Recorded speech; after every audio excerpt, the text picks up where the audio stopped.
When Danny and I started playing fantasy football, the third year breakout was a common industry sentiment, but it's gone by the wayside. You know why, Danny? Because a ton of rookies and second year players have been so goddamn good that we haven't had to worry about waiting until players' third year for them to actually break out. But today we're going to go through all of the 2023 drafted players, so the third year players going into this season, and kind of their cases for why they might take another step forward. We're going to skim over the guys going super, super high in drafts, but we are going to kind of talk about them from the framework of who's the guy you need this year, but more so we're going to focus on those mid to late rounders who are third year players. Yeah, and it is crazy contextualizing that 7 of these players are going inside the top 35 overall picks over on Underdog right now. I mean, you go from a guy like Bijan Robinson, who is literally the RB1 off the board right now, all the way down to a guy like Jackson Smith and Jigba, wide receiver 19 off the board. Like, I guess the better way to frame it, like you said, is what players are the ones that you need? What players in a week 17 setting can get you 25 plus points, 35 plus points, get you that week 17 best ball mania crown? Like, to me, I think the answer in terms of ADP cost versus potential value, potential spike week upside, the two main guys I'm looking at here are Puka Nacua and Devon Achane. Yeah, for sure. It could be relative to cost. I would say, like, who's the guy that we go, he was on 70% of ESPN league winning teams or whatever. To me, the answer is those two guys, because you're not taking them at the top of the board. Like, as much as I think we could get a 25 point per game season out of Bijan or Gibbs or whatever, I mean, it's kind of expected that they have that kind of ceiling given how high they're going. But Nacua and Achane, if we got 25 points per game out of them, they would just absolutely steamroll everybody in that area of the draft board, because you're going to have your 16, 18 point per game scores at that late first, early second round. A couple guys get injured, that kind of thing. So yeah, I'm on the same page there that of these third year players that we're not going to go super in depth on because they already go super, super high anyways, Puka Nacua and Achane to me stand out as the ones that take an even further leap from already how good they've been. Yeah, I mean, the difference quite simply is Bijan Robinson, Jahmyr Gibbs, they were league winners last year.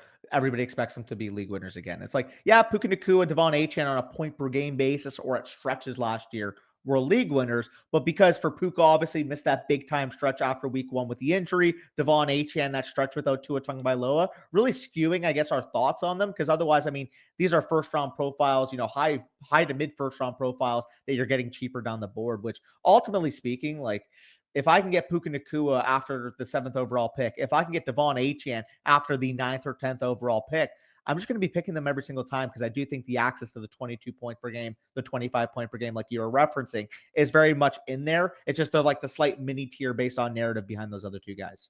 Yeah, and then Rice, he's surely going to be dropping in price tag to the point really that we actually could be talking about him, because I would imagine he's going to settle in the 4th, 5th round probably. He's not going to be going at the 2-3 turn like he's been going at. Chase Brown, we kind of know what the upside case is there. If he's the guy you need, it means that what we saw the back half of the season continues, and he does exactly what he did, only for a full 17 games.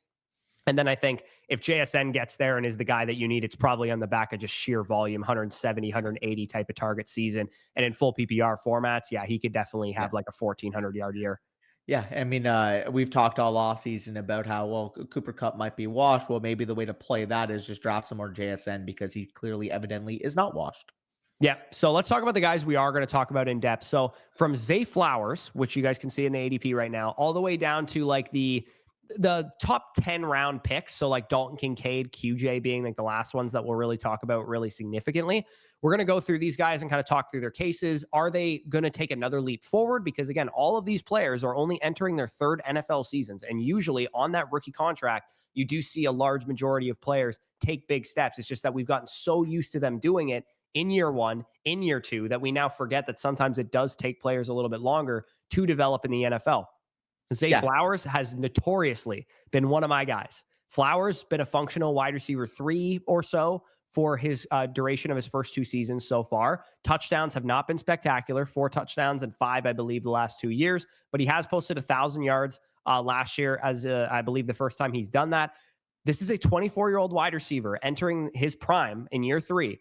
As a rookie who posted a 90th percentile success rate according to reception perception against zone coverage, which is the primary coverage most NFL teams play, and 89th percentile last year. And if you look at his chart specifically, he was very strong on deeper routes. It's just that the Baltimore Ravens don't really stretch the field very often. They're not the type of team that is going to uncork 600 pass attempts even despite having like a guy who probably should have won MVP last year and a guy who is a future Hall of Famer. Two-time MVP, by the way, three-time top 2 finalist, probably a future first ballot Hall of Famer. Actually, I don't even say probably. Like Lamar Jackson retires in 2 years. He's a first ballot Hall of Famer. So yeah, I mean, you got the tether to the elite quarterback play. I'll bring up some of my issues in a second, but I'll let you finish off with the positives or the pros to the Zay Flowers case here, of course. Yeah, the pros is just that he keeps getting better, like realistically, because Lamar Jackson is top 3 in adjusted yards per attempt as a passer the last 2 years. The lack of pass volume, I'm sure you're going to bring up. Yep. I would argue that is baked into his price. Like you're drafting him right now, 4-5 turn, mid 4th round, maybe at the absolute highest, you'd actually have to take him. It's probably more likely you get him in the 5th round in home redraft leagues where people are not as high on Zay Flowers.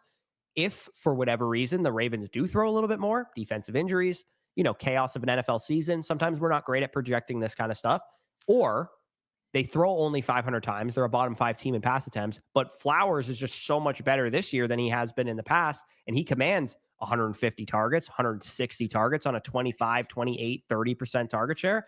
That's where I see the upside, whether it's that they throw more and our projections are wrong, or that he just gets so much better. I just think it's very optimistic projecting a player that has 108 targets and 116 targets in his first 2 years to take a 160 target step and what should be an offense that throws the ball about 480 times. That's my worry with Zay Flowers.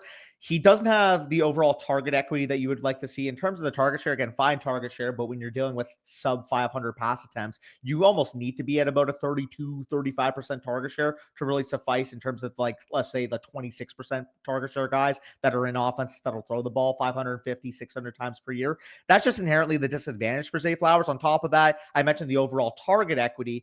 We combine that with the touchdown equity of this offense. You have an MVP quarterback throwing 41 touchdowns, and you're only getting across the goal line 4 times last year.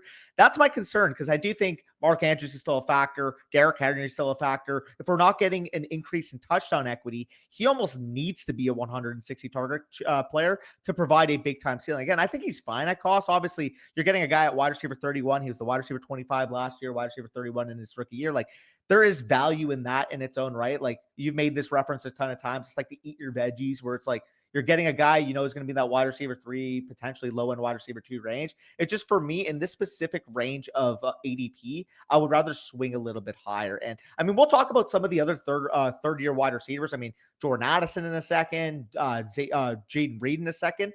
That to me kind of represents similar things to what Zay Flowers is, except they're at cheaper opportunity costs currently on ADP.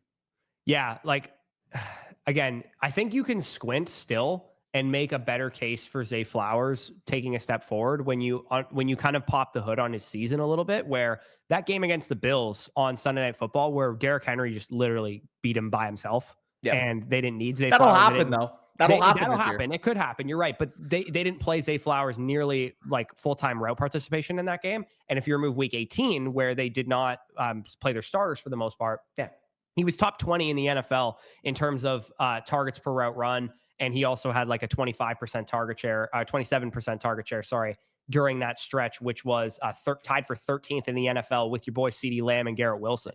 So in the games, weeks 1 to 17, which is the fantasy football season, would you not agree? Weeks 1 to 17, he had a 27% target share, which was the same that CeeDee Lamb and Garrett Wilson had.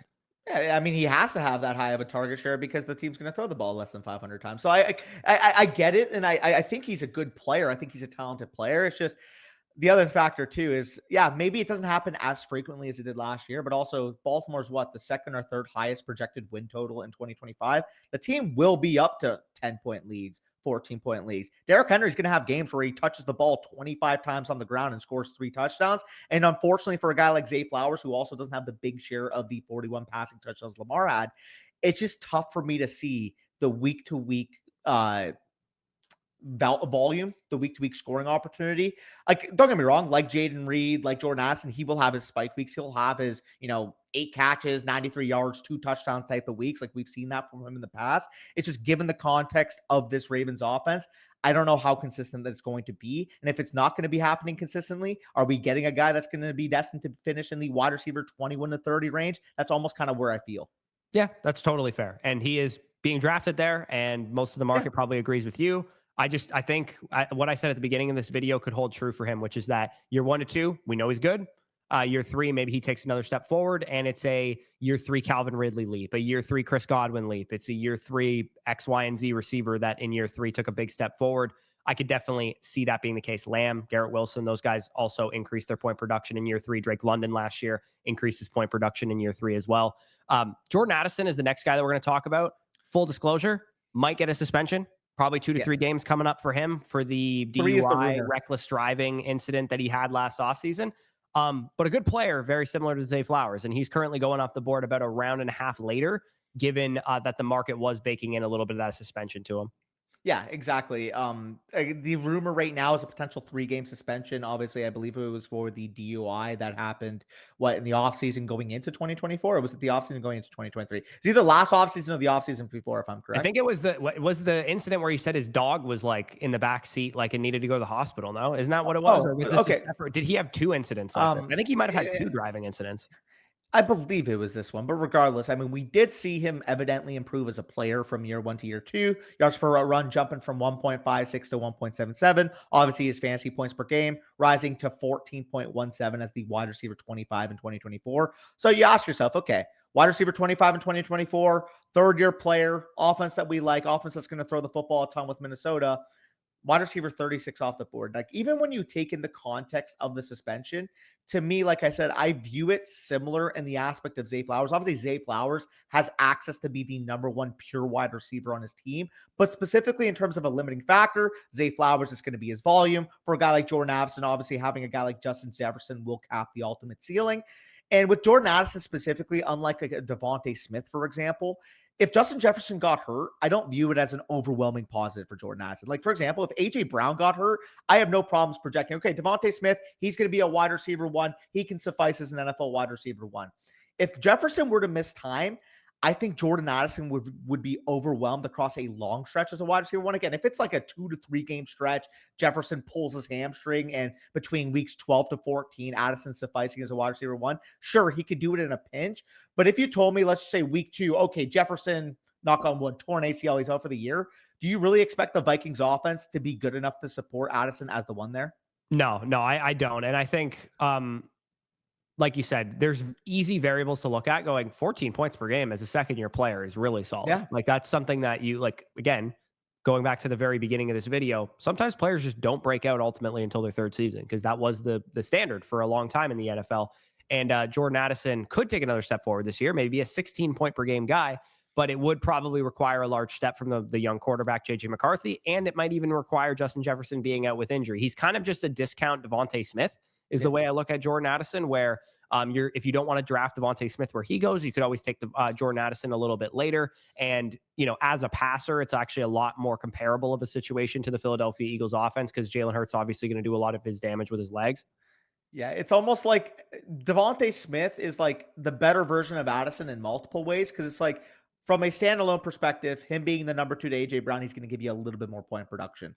But in the instance, like I said, if AJ Brown were to get hurt versus if Justin Jefferson were to get hurt, I would be ranking Devontae Smith as a top 5 to 10 wide receiver. I'd be ranking Jordan Addison as probably like a top 15 to 18 wide receiver. That's the difference. Yeah, no, absolutely. Yeah. So Addison, I mean, suspension aside, is going to probably be an eat your veggies wide receiver as well, I would say, where it's like, hey, you're in a deep PPR league. It's a 2 wide receiver start, 2 flex.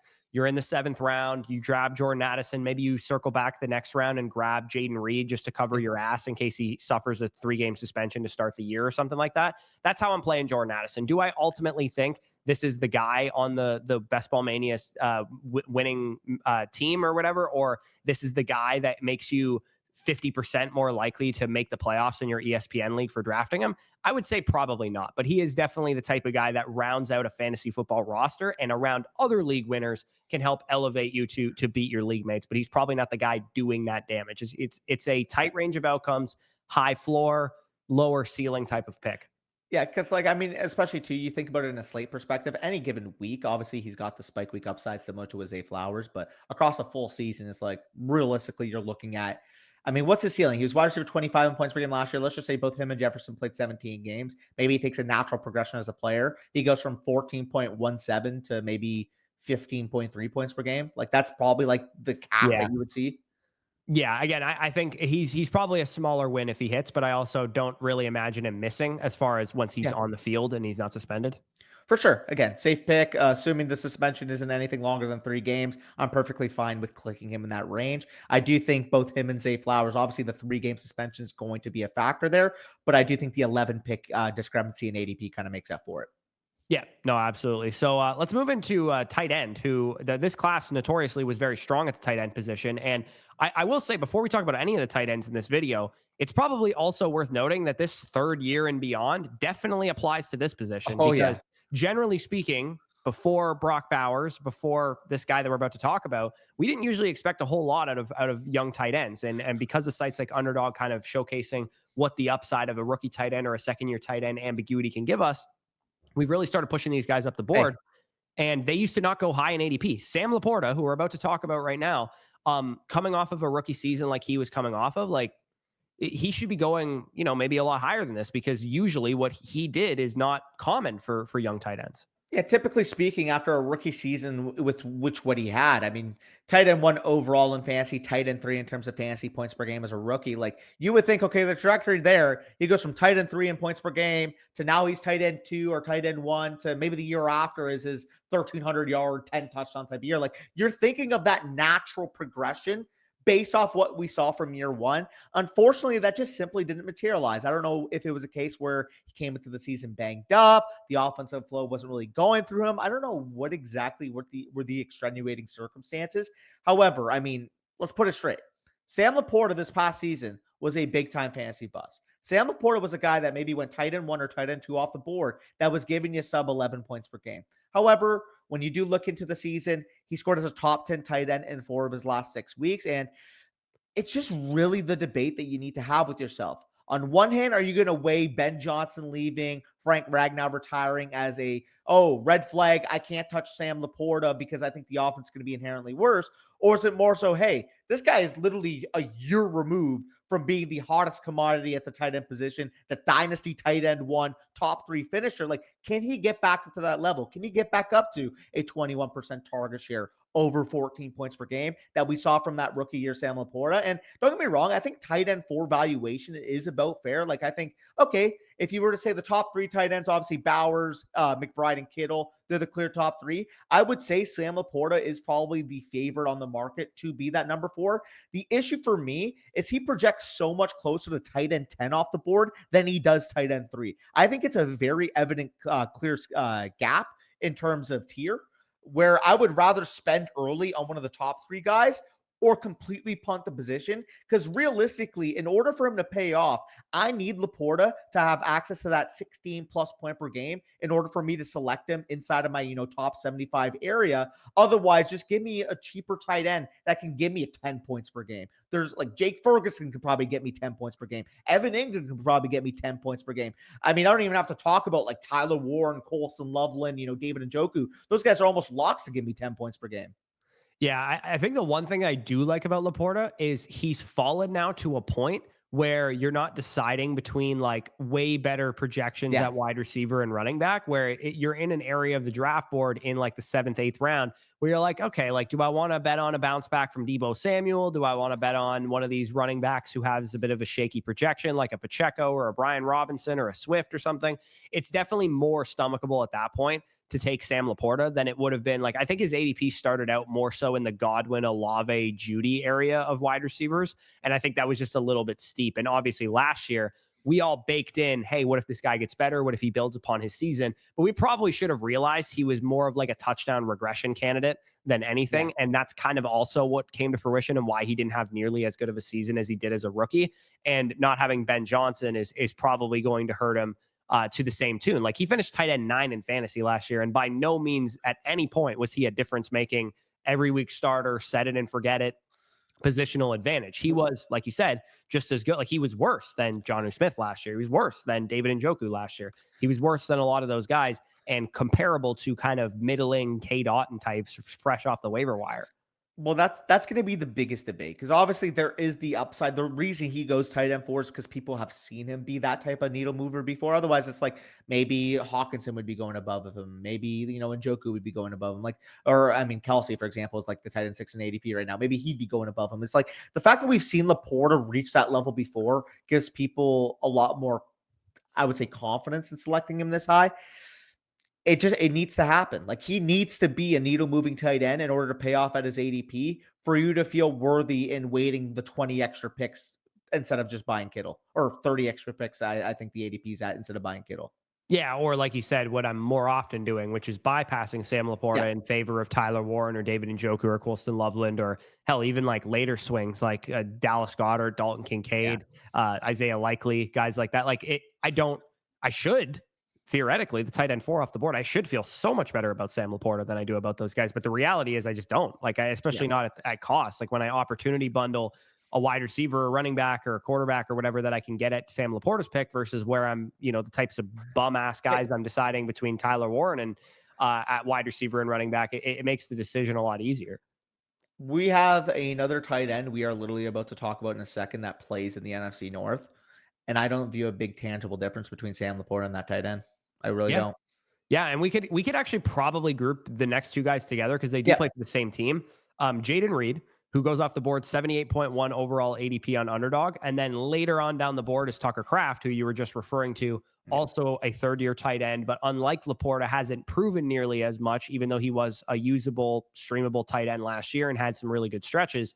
Jayden Reed was, after week one of the biggest week one overreaction guys where everyone was like, holy cow, dude, this guy's going to be a league winner. He's going to have an 18 point per game season. Like I was legit going like, holy Christ, man, this guy is going to be good this year.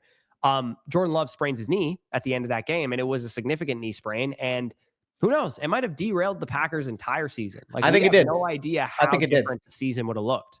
Full-fledged, I think it did, because we do see after that injury, I mean, first and foremost, as you alluded to, it completely skewed the run-to-pass split. People will look at the season as a whole, be like, well, how the hell are we drafting Green Bay Packers high? It's like, well, they ran the ball significantly more than anybody could have anticipated. And I fully think it stems back from that week one game against Philadelphia, where Jordan Love had what looked like a potential season-ending knee sprain. Like, did he tear his ACL? Like, what happened? Like, people thought Jordan Love would be out for the year. Obviously, it ends up being pronounced as an MCL sprain, lose a lot of that mobility, lose a lot of the volume as a whole. I mean, attempts per game, Jordan Love in 2023 as a first-year starter, over 34. Last year as a second-year starter, after people were saying he's a potential MVP candidate coming into the year, 28.1. Like, something doesn't add up here. You don't just simply throw the ball 6 times per game less when you have a quarterback who you just paid a boatload of money to the offseason. So connecting the tea leaves here, you add Matthew Golden.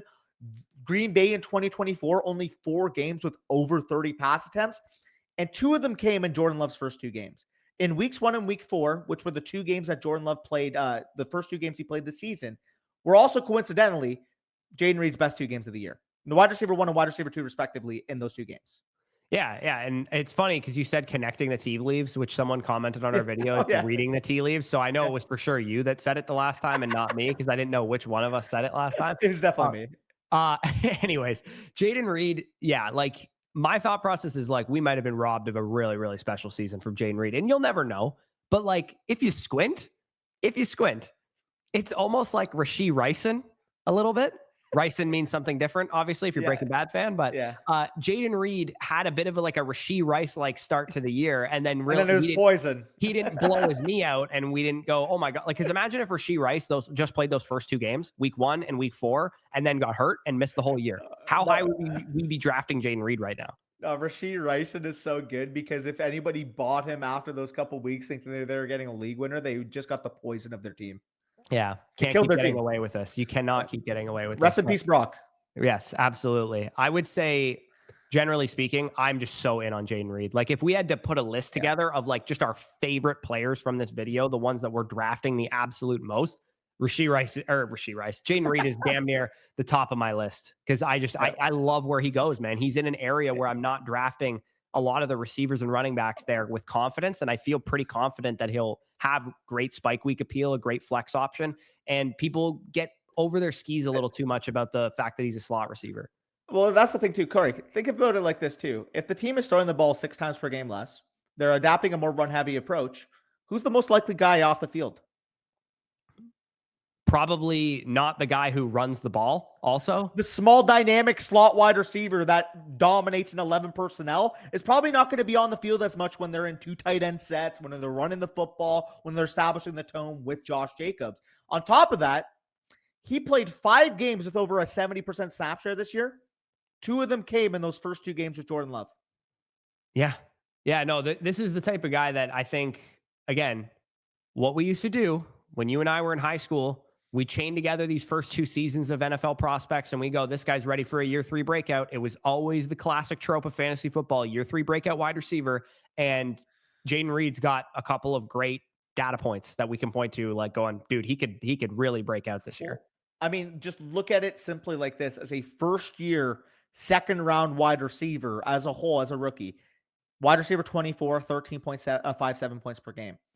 Weeks 10 on, 17.38 points per game in 2023.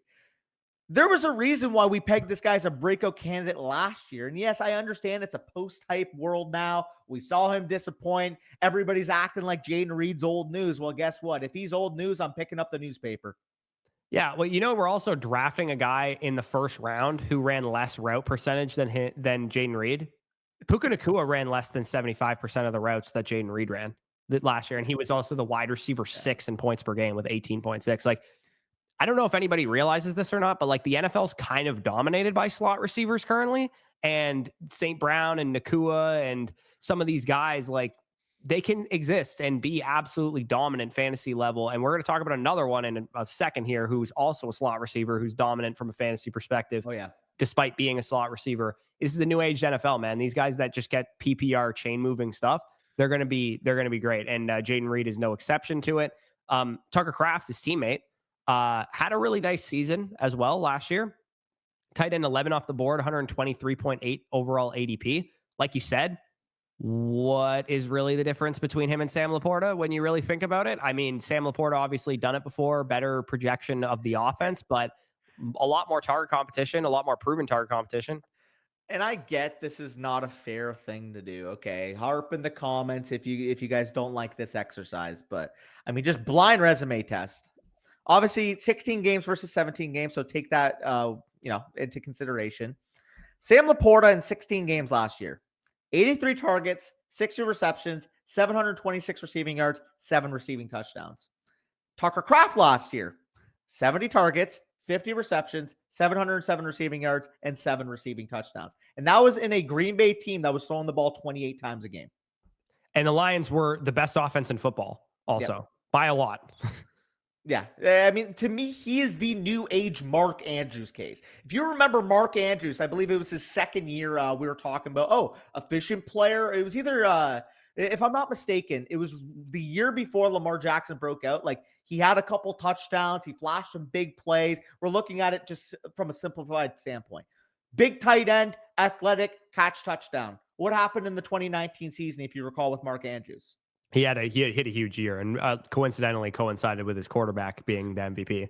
The big athletic tight end that caught touchdowns. Like, listen, the nerds are going to over scrutinize. Oh, well, Tucker Kraft was only tight end 15 in PPR points per game last year, and he averaged less than 10 points per game. It's like, we have to look at the context. Increased quarterback passing volume, natural progression from an elite athlete, best yak tight end in the NFL, by the way, last year. You can see this stat over from Ian Hartitz on Twitter. He was number 9 in yards per route run at tight end, number 2 in terms of yards per target, number 2 in terms of yards per reception, and number 1 in the league with 9.1 yards after the catch per reception. And yeah, people might say, well, that's a regression candidate. Instead, what I focus on is young, talented tight end takes a step up in his involvement. Who's to say he doesn't catch 75 balls next year? If you give Tucker Kraft 75 receptions, he's what, the tight end 3 in fantasy?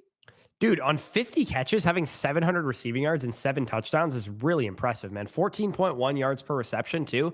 And like, if you just look at his games week 4 onward, when he was like the full-time starter at tight end, because they were, and even like some of the games in this sample too, like, dude, he was a tight end 12 in week 13 against Miami on a 25% route participation. He had 14 fantasy points in that game on 25% of the routes. He went 6 for 78.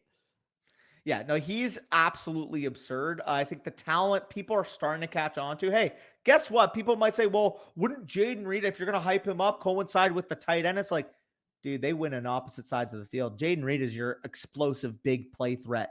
Tucker Kraft is your yak guy. You need someone to run, a quick drag and get 8 to 10 yards after the catch. Tucker Kraft was doing that in spades. Could you imagine if they add a little seam route to his repertoire? Yeah, they definitely could. And like from week 4 onward, he was a tight end 1 in points per game at 10.9. And that was precisely what Sam Laporta averaged over the entire season. So, yeah, I think, again, you're going to, at this point in the draft, this is the 11th round, you're going to have your wide receiver core and running back core presumably like filled out. You might already have a quarterback because the round before, 2 rounds before, there's some nice quarterback values on the board. Punting tight end, and he's still getting a guy who's this good of an athlete on this good of an offense who, when, like, the one thing that you cannot take away from Tucker Kraft is that there were 4 tight ends last year in the NFL that had a higher route participation. 4 after week 4. That was Cade Otton, who's not good, Kelsey, Bowers, and McBride, who are good. Yeah, no, it goes to show you. I mean, he went from a 56% snap share as a rookie to an 86% snap share. If you don't recall, I mean, I'm sure you recall, but for those of you watching at home, he wasn't even the highest selected tight end by Green Bay in his own class. So the fact that he jumped and completely overstepped Luke Musgrave in year 2, again, an 86% snap share player, it's like Green Bay basically already admitted to you, hey, we got the better tight end with our 3rd round pick than we did with our 2nd. Who's to say this year they can't say, hey, this 3rd round tight end that we thought was our best tight end might actually just be our best pass catcher in general. Like, why can't he be the fulcrum for a very high octane Green Bay offense? Not to mention adding a receiver who has 4.2 speed is only going to really help you bust the seam out a little bit more. Because if you have Golden on the outside taking away a safety and you have a guy going up the middle, anybody who's played Madden knows how this works.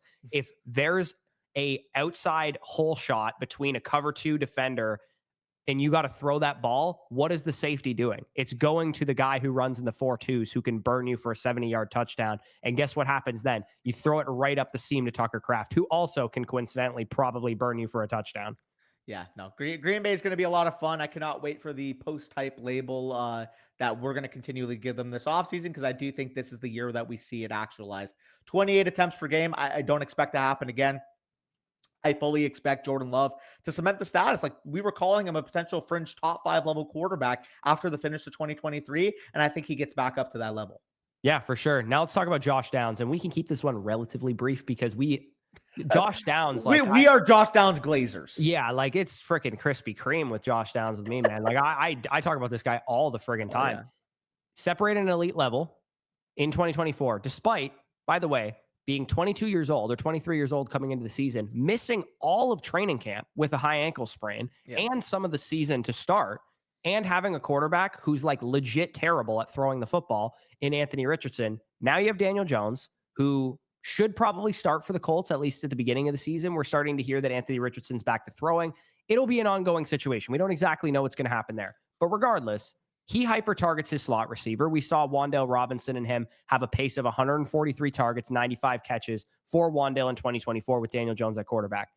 Here's the important part about Josh Downs. 90th percentile against man, 92nd percentile against zone, 82nd percentile against press. And he was like a really good prospect, somewhat very good in contested catch situations, despite being 5'8" and 170 pounds. Also, like, we'll just point this out. We could literally blind resume and throw that a separation metric chart on the screen. And when we point out that that player doesn't have to be Josh Downs, it could just be a random player, is going outside the top 75 picks. Like, it makes no sense. That's legitimately one of the best graded wide receivers at separating, playing from the slot, having the opportunity to be the number 1 in his offense. Like, what am I missing with Josh Downs here? No, I don't really understand it too. Cause like once he was getting a full allotment of routes, like it was really just that first game back that he wasn't. So you go from week 4 to week 17, and this actually will leave out one of his best games, which came in week 18 against Jacksonville.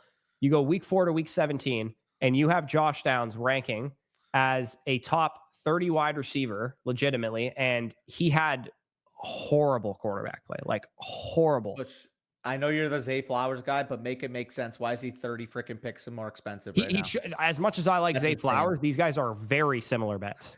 Josh Downs was a little better last year. Yeah, well, they're not I can tell you that for free. They're not 30 spots apart in my rankings. I Yeah. love Zay Flowers. I have him wide receiver 25. Josh Downs is my wide receiver 32. Like Yeah. they're really close for me. Yeah. Dude, let me actually check right now. I'm pretty sure I have Josh down straight up ranked higher. Yeah, I mean, I'm not going to Oh, go that far because I do prefer the Lamar Jackson offense. But yeah, it's not that far off of a discussion. They're both elite separators, especially against zone coverage, where both of yep. them eclipse the 90th percentile separation rate. Only Downs is actually really good at separating against man as well. The only real question you could have is, okay, how good is this passing offense? Is Daniel Jones going to win the job? Is Richardson going to win the job? You've talked and brought up this point many times. It's either going to be Daniel Jones is the break glass in case of emergency, or Anthony Richardson takes a step forward. I tend to think that Richardson sucks, and it will be Daniel Jones, and it'll be an accurate quarterback who can move the offense. Is it going to be the 10th best offense in the league? Probably not. But is it going to be a bottom 5 offense? Probably not either. So that's where I'm at with Downs. Like the number one receiver on this team, like the only real gripe I would hear arguments for is Pittman wasn't healthy last year, and Pittman might command more targets. Yeah, and I think that's a reasonable take to have. Obviously, Pittman should suffice as their main X wide receiver. I just think for the most part, Steichen knows what he has with Josh Downs. The offense moves the ball very efficiently when he is the fulcrum of the offense. Obviously, Jonathan Taylor in his own right is going to carry the ground game, but specifically in terms of, quick separation, quick hitters out of the slot, using that yak game to his advantage to create space in the middle of the field. Like now you also have Tyler Warren to really open up that portion for Josh Downs. Unlike, for example, Jayden Reed, who's more of that vertical X wide receiver. I mean, obviously, I think Josh Downs is a 3-level threat type of slot receiver, but we do see a lot of his damage kind of happen in the intermediate as opposed to Jayden Reed. Yeah, he's not quite going to stretch the field like Reed did, but when you're commanding 30% We targets love volume. on your routes, 30% of his routes were a targeted route. Yeah. That's only like elite receivers were better. It was only Neighbors and Nakua and guys like that were better than him. Yeah, no, we love Josh Downs. Again, I don't understand why he's still so cheap. We both have him as a top 35 level option, and I believe I actually have him as my wide receiver 30 on the dot. So if your main takeaway from this video, we mentioned, players that we're liking in the top range. We said Puka, Devon Achane. I would definitely see our favorite out of the guys that we went in depth on. Probably Josh Downs or Jayden Reed, I would say. I mean, Josh Downs specifically over Jayden Reed, but I love both those guys at their cost that I'm willing to grab both. Really back to back in my rounds. I've drafted Josh Downs 28% of my teams because you know why? Because I have him ranked 58th overall and he goes at 84. Yeah, like let me see. I have Josh Downs on 17.2%. So we are lockstep there. We're grabbing as much Josh Downs as we can. For sure. So we can rattle through a couple more guys here.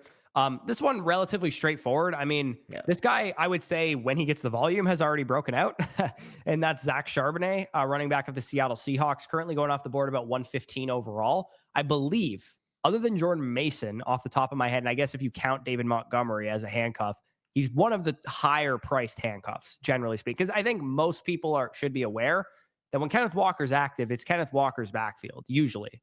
Yeah, and again, that was something that we were potentially seeing, going into year 2, maybe Zach Charbonnet carves out a bigger role. It's like, it didn't really end up materializing, unfortunately. In fact, in the 25 games in his career that Kenneth Walker's been active, Zach Charbonnet is only averaging about 6 PPR points per game. So it's clear as day, like the standalone role that maybe we were excited about last year didn't end up materializing. So that's not going to be the basis of our argument this year, because we do like Zach Charbonnet. We just have to acknowledge that the main value here is the complete implied upside case. In those 6 or 8 games, actually, I almost said 6. In those 8 games in the last 2 years that Kenneth Walker has not been active, 17.74 PPR points per game is a legit top 10 level fantasy running back. And in fact, when you take in the implied upside from Zach Charbonnet, again, keep in mind in best ball, you won't have to choose when this happens. You won't have to choose when to start them. But even in managers last year, like if you look through the game logs of Charbonnet when Walker was out, you pretty much knew when to start him. When Walker was out, you put him in your lineup, you had an RB1 in fantasy. Like it was very simple that when Walker was out, Zach Charbonnet was going to touch the ball 20 to 25 times in a game. Yeah. I've never preyed on someone's downfall harder in my entire life than Kenneth Walker's. Because for those of you guys that followed the Flock League last year, the only time I had a functional RB2 was when Zach Charbonnet was starting for the Seahawks. Yeah. Zach Charbonnet, we know, is one of the best backup running backs in the league.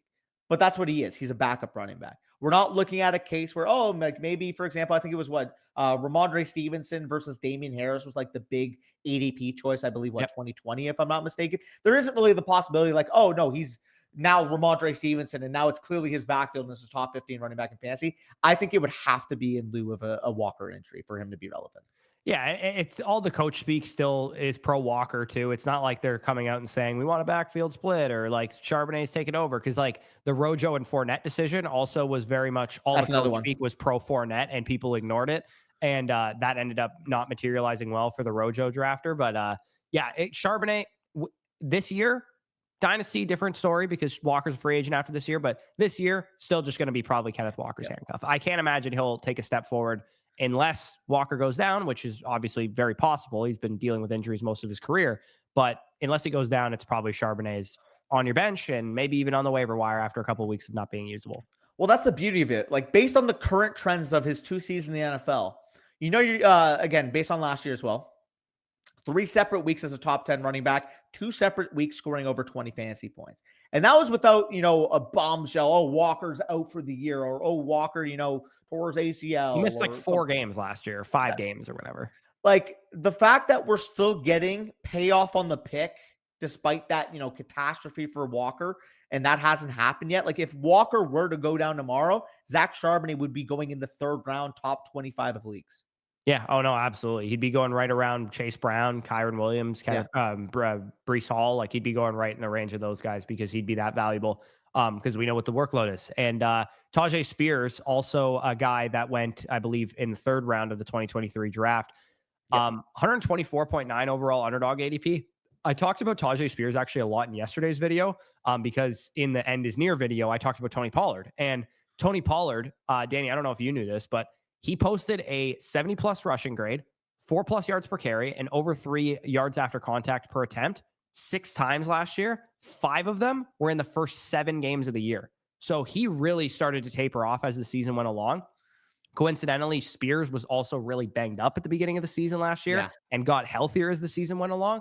So Spears is, in my estimation, one of these Stevenson versus Damian Harris situations where it could legitimately result in Spears outright winning the job. Yeah, and in fact, all the coach speak would lend to that. I mean, we've literally heard reports from Brian Callahan himself that in an ideal world, they would like to divvy up the work more between Tony Pollard and Tyjae Spears. Like you said, Tyjae Spears, I mean, he suffered 2 or 3 concussions last year, I want to say. Yeah, I remember he had some lower body stuff, I think. Lower body as well. Like there was a lot going on there. And yeah, Tony Pollard last year was basically a bell cow, did have some very good weeks. But I don't really want to take the context that Tyjae Spears in year 2 got comparatively less work than he did in year 1, because I do think that solely based on the fact that he was hurt. Because in the last 3 games of the year, we know what Tyjae Spears did. 3 straight top 12 scoring weeks, 2 of which were Pollard was actually even active. Like there was obviously the week, Tony Pollard was out, fire up your Tyjae Spears, top 12 level running back in everybody's rankings. But 2 of those 3 weeks, Tony Pollard was legitimately active for. Yeah, and going back, he's played 5 games. I said this in yesterday's video too. He's played 5 games in his career, over 60% of the snaps. 4 of them, Pollard or Derrick Henry were active for, and 4 of them, all but one, he was a top 15 running back scoring on the week too. Yeah. So even in games where Henry was the starting running back, sometimes he was able, if he was getting the snap share because the game script was lending itself to that.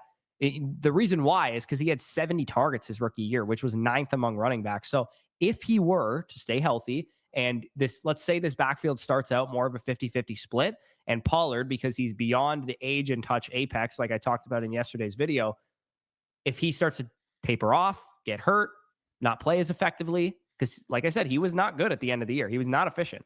And this offense is getting better. Cam Ward's a rookie quarterback. Maybe he's looking towards the receiving back for easy checkdowns, easy completions, things of that nature. It wouldn't shock me, man, if Tyjae Spears legitimately had 90 targets this year and finishes a top 24 running back. And, maybe it's not spectacular league-winning RB3 overall in points per game, but if he's like this year's Chuba Hubbard, like that would definitely be in the range of outcomes for him. Now, assuming that Pollard's healthy, I don't think he gets that type of volume, but I could very well see it being a lot closer to a 50-50 situation. with the running back, especially in full PPR.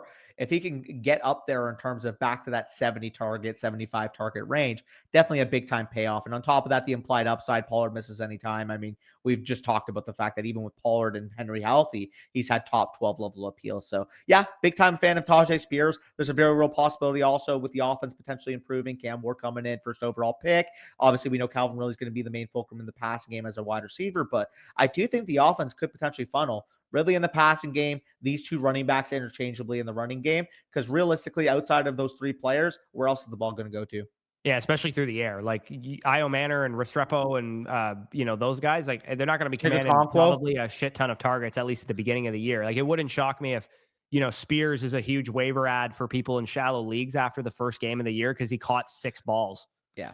No, exactly. So I agree with you there. Tyjae Spears, RB40 off the board. Very easy click, 124.9 ADP, basically the 125th pick off the board. He's a guy that you're getting, in that 11th round area that feels very easy to add. Yeah, and then there's a couple more guys that are going off the board. We'll talk about Stroud, Bryce Young, and Richardson just quickly because they're quarterbacks, and realistically, they're kind of late round quarterbacks. I made my thoughts clear on Stroud in the league winning quarterbacks video that I'm just not clicking him, and it's mainly because he goes around the same range of guys that I think have better cases. Mainly because I don't love the Texans' offensive line. There's a lot of moving parts in terms of the wide receiver core. They seem to be more of a run heavy approach. They got 2 guys that can hammer it between the tackles and that kind of thing. Bryce is definitely the one that's most interesting to me as far as the best ball appeal of him because he's pretty cheap, and both of us kind of believe what he showed at the end of the year was like not even exaggerating a 20-point per game quarterback. That's what he was week 12 onwards. So with Tet McMillan coming in, and then also Leggett taking a step forward, not having to be the number one, Thielen, Coker, the other ancillary pieces that they have, Jatavian Sanders was starting to play better before he got injured. So Bryce to me is the interesting one. And then Richardson, I'm just not drafting Richardson, honestly, until he wins the job over Daniel Jones in training camp. I'll get my exposure in August at a inflated price point if he's going to look like he's going to be the starter. I do think, though, in best ball specifically, it's not a terrible take. Drafting both. To say that you draft them. No, I wouldn't even say draft them both, that you draft Richardson in the same way that you would draft a 18th round running back, which is that I hope I get 2 to 3 spike weeks here. Because if Richardson starts 8-9 games next year, because I think both of us would agree that neither of these quarterbacks is starting 17 games. Well, I think that's why, personally, I would rather draft him now than later because I'm going to be competing against people who drafted him now anyways. And the thesis of him is just the spike weeks. Like he could start 5 games if he gives me 4 spike weeks. Hey, guess what? For an 18th round pick, that's a payoff. For a 17th round pick, that's a payoff. So to me, I'm looking at it like I would rather take my shots now. And in fact, I'm taking my shots on both Daniel Jones and Richardson now that both of them are like 17th round picks, because as soon as one gets announced a starter, dude, like what's stopping them from rising to like the 12th or 13th round? Look at where they would go right around where Bryce is going, I would imagine, in terms of who got announced the starter. Yeah. And if you think about it too, let's say Richardson has 9 games where he's starting, 5 really good fantasy performances, 20+ point per game performances.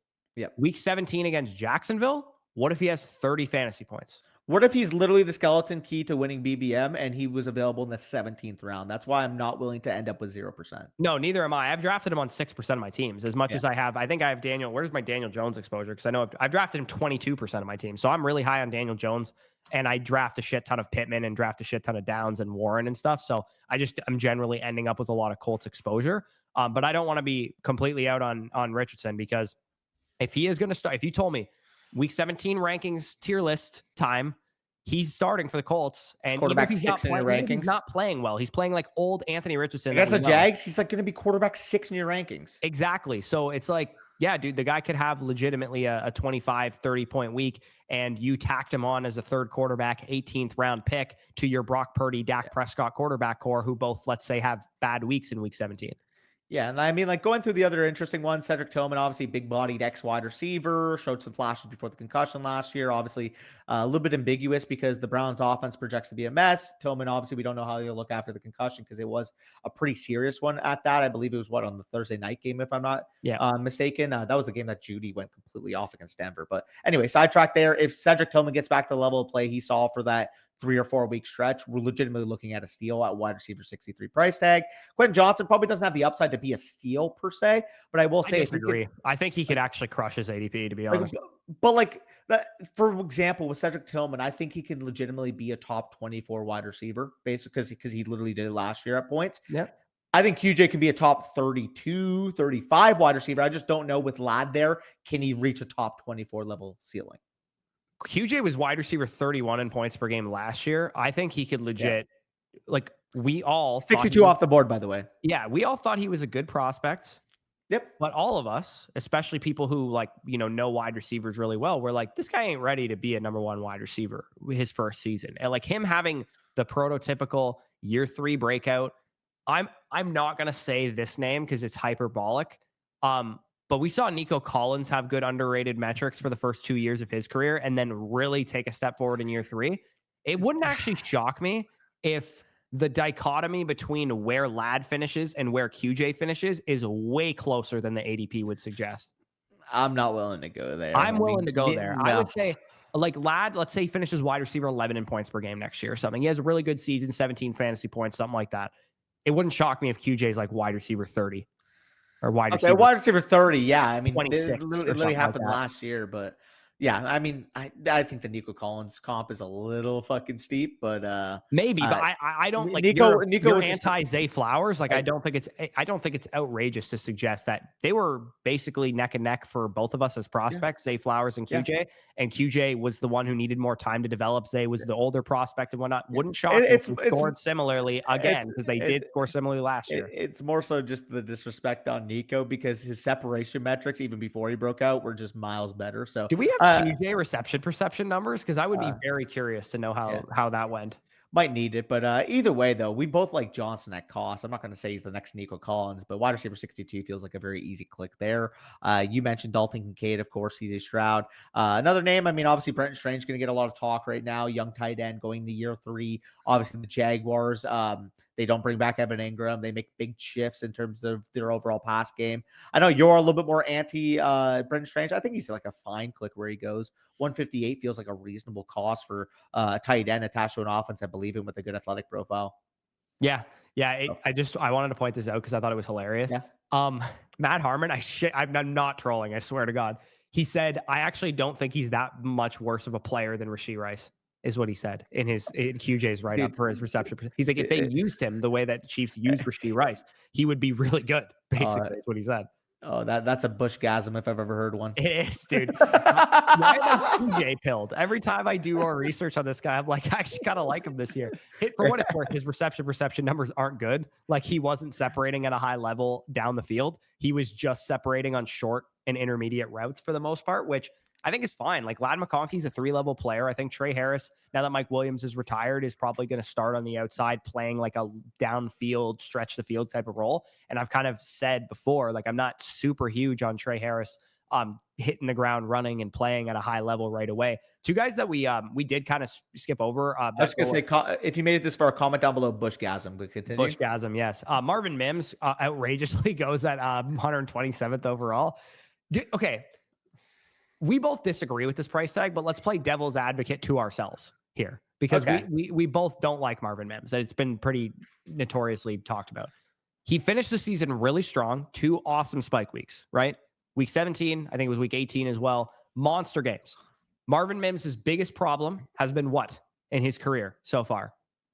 Getting snaps, right? So if he gets the snaps, and I'm going to look at the game logs really quick because I'm curious. I already have them pulled up, Corey. He scored 4 touchdowns in that stretch, and literally he decreased in 16% of snaps after an 8 for 108 and 2 touchdown performance.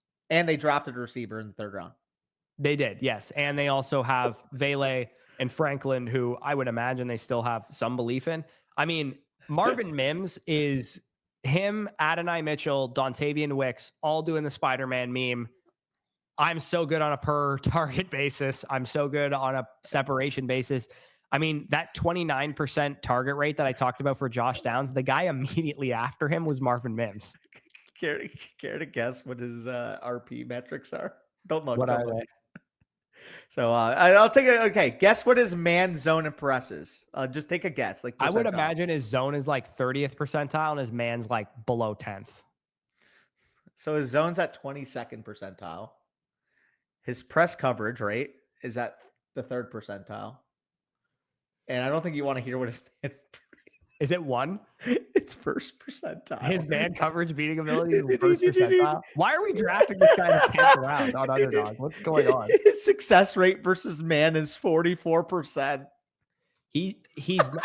But like again, devil's advocate is he was really young coming out. He was a raw receiver. It's going into his 3rd year. Hey, 3rd year breakout for the punt returner. The drum beats would be important for him, I would say. Like if he's just, oh my God, different player, he looks so much better. Because you could have looked at Jameson Williams his first 2 years and been like, there's no effing way this guy is a top 24 season.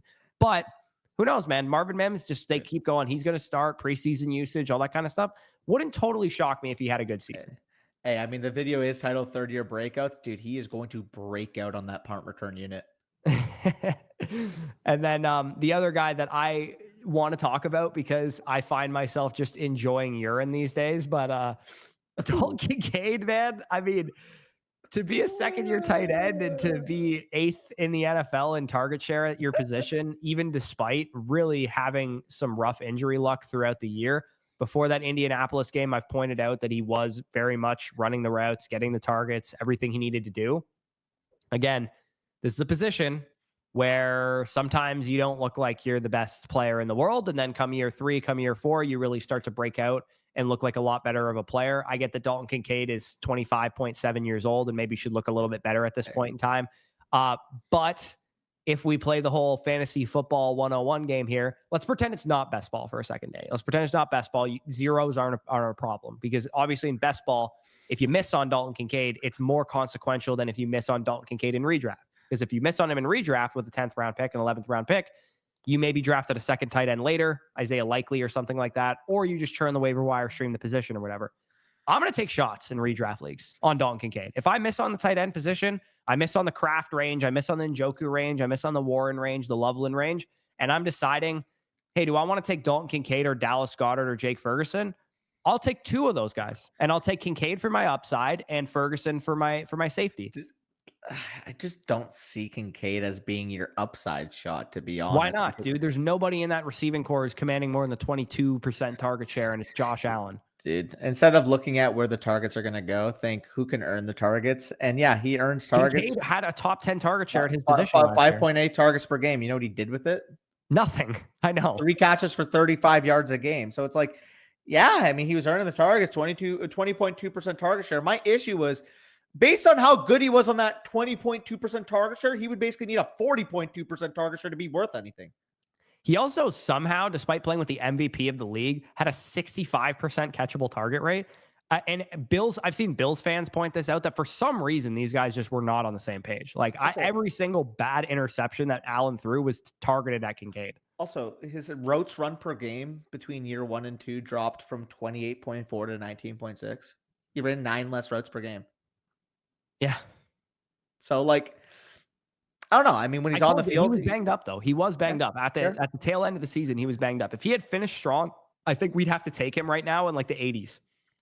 Yeah, I mean, you could have stopped. We would have to take him right now because I don't need to. I'm gonna take him, man. I think he's a decent option, man. He had 11 deep targets last year, which was 2nd among all tight ends in the NFL. He was number 6 in air yard share because his quarterback absolutely uncorks missiles every single chance he gets. I'm taking shots. I don't like any of the other Bills players at their price. The perfume must smell good. You know, the water might flow into the toilet well, but shit is shit. I get it, man. I'm saying, what if we're wrong? What if we're wrong and this guy's actually going to be better because the 3rd-year tight end takes a step forward mentally. For some reason, he was not on the same page with his quarterback. I think you could get a nice tight end 6, tight end 4 season out of this guy if he plays a lot better. I'm just not there at all. In fact, I mean, straight up, if we're talking about, you know, range of outcomes, like, I would rather take the shot on Brenton Strange at this point. Ugh. No. They're both disgusting. But like, think of the upside for Brenton Strange versus the upside for Dalton Kincaid. The upside for Brenton Strange is the 3rd target for Trevor Lawrence. The upside for Dalton Kincaid is the 1st target for Josh Allen. I don't think he's got it in his range of outcomes from a talent perspective to be a true number 1 target. Why not? He was a 1st-round pick. Well, sure. I mean, that was 2.5 years ago at this point. Right, but like the whole NFL agreed he should have been a 1st-round pick. And he was urine. He was, but like the NFL, nobody and their mother batted an eye when we went in the 1st round. Sure, guess what? Maybe year 3 he suddenly becomes a good football player. Maybe. maybe. I like him. I think he's a decent value at his point. In Um, best ball, it's more y- consequential if you miss, but yeah, in redraft, I'll take him. Next round, I'll take Dallas Goedert to back myself up early in the season, and I'll churn the yeah. waiver wire if everything fails. Yeah. Also, all jokes aside, I do have Kincaid ranked higher than Strange. I just wanted to gauge your reaction there. Um, the guy that I like, and he's a last round, scroll the F down pick, but I mean, we talk about obviously there are concerns, for your guy Tristan Wirfs not playing those first few games of the year. I think it's reported going to be at least 4, possibly up to half the season, is what the I reports are hope saying right it's now. not, but it is probably going to be Um, 4 for sure. Yeah. so that's unfortunate. However, speaking, I mean, when you're getting a last round running back with a size profile, with an efficiency profile attached to a very good offense, he is going to be the number 3. Don't get me wrong, Sean Tucker. But if anything were to happen to Bucky Irving, obviously smaller stature running back, I do think that it would be Rachaad White getting, the third down coverage, the pass blocking type of duties. I also think John Tucker is going to be heavily involved in the carry aspect of the team. But you don't need him to be a 3-down running back if you're getting him in the 215 range of your drafts, even if it would become a committee with him and White. Bang for your buck for that offense. You can't complain. Yeah, no, he's a good option, a good shout. I actually, from a best ball standpoint only, I don't mind Yep. Yossi because Yep. he can have 4 or 5 good spike weeks because he's attached to the Bengals offense, which by every projection measure is going to throw more than any unit in the league Yeah. and probably have the highest passing projection in the league. And we also know too that what did we hear all offseason last year, Danny? That T. Higgins can't stay on the field. We heard it all the time. So if T. Higgins gets hurt, Andre Yoshivash, step in, maybe have a bigger role. He's only a third-year player and quietly is one of the best athletes in the league at the position as well. Yeah. I think that's a good shout. Final name, and then we could wrap up the video. I think Keaton Mitchell deserves some flowers as well. A guy that after his rookie season, we were literally calling, is he, B Tech? Is he Walmart Jameer Gibbs? Because people just looked at the small nature and people looked at Achan the too. efficiency. The Achan case, people were saying that obviously that gruesome leg injury against the Jags. I mean, we saw his leg fold in half like a fucking pretzel. That shit was not fun to watch live. Apparently, by all accounts, he's getting healthier. Obviously, didn't have his explosiveness last year coming off of the injury. Hopefully, he can regain that because if he is fully healthy, like we were looking at a legitimately tangible, efficient player in year 1. And obviously, as we know, with Derrick Henry, older running back with what at this point nearly 3,000 career touches, it feels like 2,570 or something like Christ. that he has. Yeah. And Mitchell, even if Henry stayed healthy the whole year, all 17 games, you'd probably get 3 or 4 good spike weeks out of Keaton Mitchell because he's got 4.3 speed. Look at Justice Hill. Yeah, look at Justice Hill. Exactly. I think that him and Justice Hill might be competing for the same role potentially this year. Yeah, and I mean, if Keaton Mitchell's healthy, I do think he gives you a lot more upside in that role if you're Baltimore. Yeah, exactly. So yeah, a couple good shouts there. I don't mind Roshan, maybe a touchdown or bust guy, David Montgomery role in the Ben Johnson offense. You've talked about Tank Bigsby at nauseum too, where he's a really good shot Very on easy the Jaguars backfield. He was the most efficient guy there. Demario Douglas, you loved last year. Drake May's slot receiver, does that appeal to you still, or no? Is he just dust? He's semi-interesting. Again, I thought he would take a bigger step as a year 2 player. He actually got tangibly worse.